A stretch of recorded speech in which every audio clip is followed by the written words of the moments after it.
মধ্যপ্রাচ্যের আকাশ এখন বারুদের গন্ধে ভারী। দীর্ঘদিনের উত্তেজনা ছাপিয়ে সরাসরি যুদ্ধে জড়িয়ে পড়ল যুক্তরাষ্ট্র, ইসরায়েল এবং ইরান। আজ শনিবার ভোরে ইরানের রাজধানী তেহরান সহ বিভিন্ন গুরুত্বপূর্ণ সামরিক স্থাপনায় অতর্কিত যৌথ হামলা চালিয়েছে ওয়াশিংটন ও তেল আবিব। তবে এই হামলা ইরানের অদম্য মনোবলকে দমাতে পারেনি। হামলার কয়েক ঘণ্টার মধ্যেই দাঁত ভাঙা জবাব দিতে শুরু করেছে তেহরান।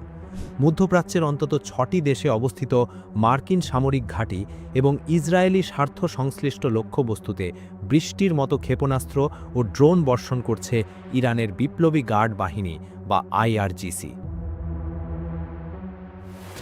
শনিবার ভোরে ইরানের ওপর এই আগ্রাসন শুরু হয়। মার্কিন প্রেসিডেন্ট ডোনাল্ড ট্রাম্প দাবি করেছেন, ইরানি শাসকদের দিক থেকে আসা তথাকথিত হুমকি নির্মূল করতেই এই অভিযান। অন্যদিকে ইসরায়েলি প্রধানমন্ত্রী বেনিয়ামিন নেতানিয়াহু একে সাহসী পদক্ষেপ বলে অভিহিত করেছেন। কিন্তু তাদের এই সাহস যে সাধারণ মানুষের রক্ত ঝরাবে তা আবারও প্রমাণিত হল। ইরানের রাষ্ট্রীয় সংবাদ সংস্থা ইরনা জানিয়েছে, দক্ষিণাঞ্চলীয় হরমোজগন প্রদেশের মিনাব শহরে একটি প্রাথমিক বিদ্যালয় পশ্চিমা হামলায় অন্তত ২৪ জন নিষ্পাপ শিক্ষার্থী প্রাণ হারিয়েছে। এছাড়া তেহরানের ইউনিভার্সিটি স্ট্রিট, প্রতিরক্ষা মন্ত্রণালয় এবং পারচিন সামরিক স্থাপনাকেও লক্ষ্যবস্তু করা হয়েছে। তেহরানের আকাশ এখন ধোঁয়ায় আচ্ছন্ন, কিন্তু ইরানের আকাশ প্রতিরক্ষা ব্যবস্থা বীরত্বের সাথে অনেকগুলো হামলা রুখে দিতে সক্ষম হয়েছে। তবে ইরান চুপ করে বসে থাকার জাতি নয়। হামলার পরপরই ইরানের সর্বোচ্চ জাতীয় নিরাপত্তা পরিষদ একে নৃশংস অভিযান হিসেবে আখ্যা দিয়ে চরম প্রতিশোধের ঘোষণা দেয়, আর সেই ঘোষণা অনুযায়ী শুরু হয় অপারেশন। ইরানের বার্তা সংস্থা ফার্স নিউজ নিশ্চিত করেছে, মধ্যপ্রাচ্যে যুক্তরাষ্ট্রের বৃহত্তম সামরিক ঘাঁটি কাতারের আল উদেইদ বিমান ঘাঁটিতে সরাসরি আঘাত হেনেছে ইরানি ক্ষেপণাস্ত্র।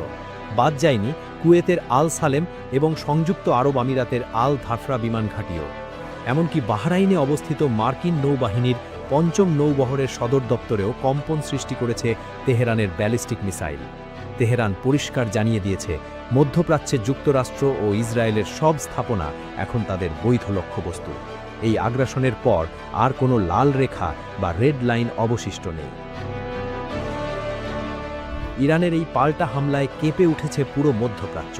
সৌদি আরবের রাজধানী রিয়াদ এবং সংযুক্ত আরব আমিরাতের আবুধাবিতে বিকট বিস্ফোরণের খবর পাওয়া গেছে।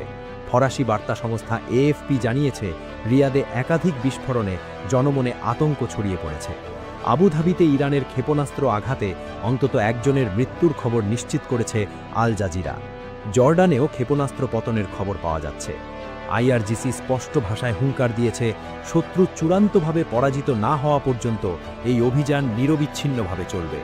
ইরানের পররাষ্ট্র মন্ত্রণালয় সাফ জানিয়ে দিয়েছে, আন্তর্জাতিক আইন এবং জাতিসংঘ সনদ লঙ্ঘন করে যারা ইরানের সার্বভৌমত্বে হাত দিয়েছে তাদের এমন জবাব দেওয়া হবে যা তারা কল্পনাও করতে পারেনি।